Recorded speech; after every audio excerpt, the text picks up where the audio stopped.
Кршење на оковите на зависноста. Навики. Сите ги имаме. Американскиот писател Елберт Хабард рекол: навиката е одличен разменувач на енергија. Бил во апсолутно во право. Навиките се наши пријатели кога се добри. Навиките се рутини кои ни помагаат да ги повториме безбедно и ефективно однесување и да изградиме доследност и сигурност во нашиот живот. Но лошите навики може да станат зависности. Во минатото се користел терминот зависност само во однос на проблеми со супстанции како што се дрога, алкохол или никотин. Но зависностите може да опфатат многу однесувања и активности, вклучувајќи коцкање, купување, прекомерна работа, секс, злоупотреба на интернет или пак храна.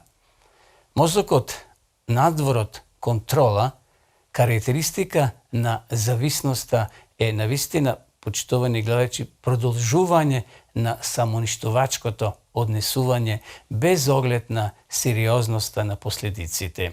Кога ќе се појави зависност, што се случува во мозокот? Сигурно е дека автомобилите на задоволство во мозокот станува киднапиран од субстанција или пак однесување што предизвикува зависност, што произведува интензивна желба.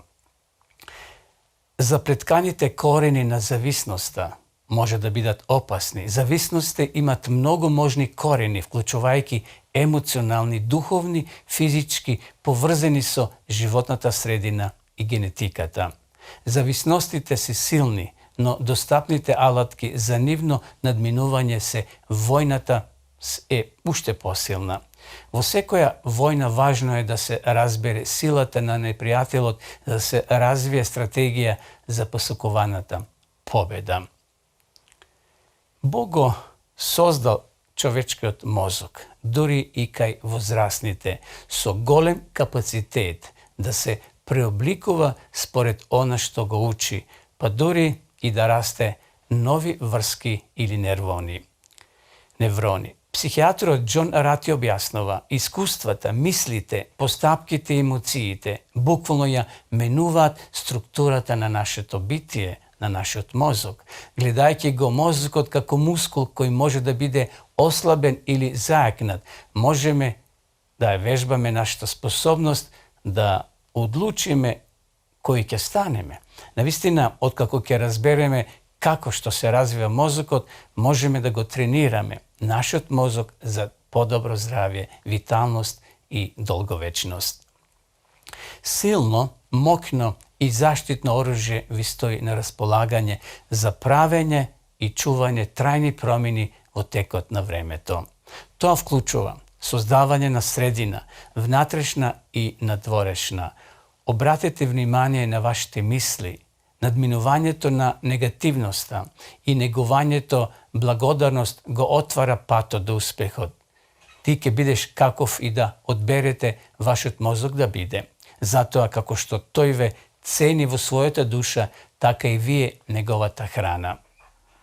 Џон Рати тоа го кажува вака: ние буквално можеме да го промениме нашиот мозок со менување на надворешното обкружување или пак внатрешната средина на нашето тело.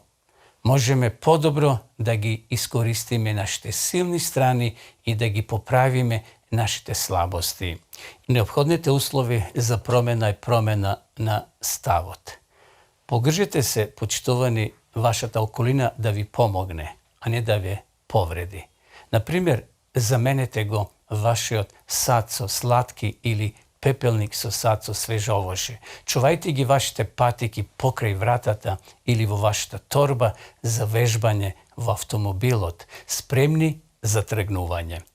Создавање на начин на животот. Позитивните одлуки за животниот стил ги штитат умот и телото, што го олеснува справувањето со стресот и уживањето во новите работи што ги правиме во животот. Вежбајте намерно. Секојдневното вежбање го подобрува учењето, ја зголемува енергијата и ја намалува анксиозноста.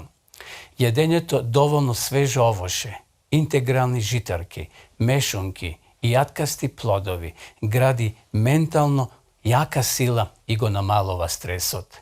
Редовниот одмор и многу вода го освежуваат и подготвуваат телото и вашиот ум за нови предизвици. Создавајте врски. Поврзете се со пријателите кои ќе ве охрабрат во вашите нови одлуки. Тие ќе обезбедат поддршка и очетност што достојно го зголемува вашиот успех. Поврзете се со ресурсите на црквата и заедницата кои ќе ве зајакнат во вашиот нов начин на живот. Воспоставете или зајакнете ја вашата врска со Бога. Тој ќе ви даде сила да донесувате позитивни одлуки и држете се до нив со текот на времето. Бог ќе ви помогне да откриете вистинска вредност и цел во вашиот живот. Сите сме ја слушнале изреката дека вежбањето доведува до совршенство. Намерното повторување создава добри навики. Колку повеќе пати се повторува позитивната мисла или акција, толку повеќе ќе се утврди во мозокот. Луѓето во средна возраст прават драматични промени во кариерата, совладуваат нови вештини и тие учат да уживаат во нови активности, хоби, храна и пријатели. Затоа можете и вие тоа да го сторите. Луѓето со зависност чувствуваат дека ја изгубиле моќта рационално да го изберат она што го знаат дека е добро. Но кога повторно ќе се поврзат со таа моќ, може да се случат неверојатни работи, односно промени. Сепак, слично како вежбањето на нов инструмент, може да се појават некои погрешни ноти додека учите нова песна во вашиот живот. Успешните луѓе не се без грешки. Тие едноставно одбиваат да се откажат. Усвојувањето здрави навики на живење и размислување бара одлучност, но знаењето дека мозокот може да се опорави од зависноста и да оди напред дава надеж.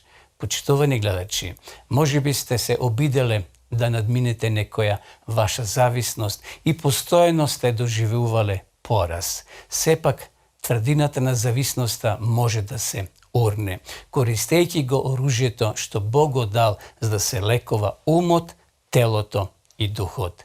Бидејќи оружјето на нашето војување е моќно од Бога да раскопува градови.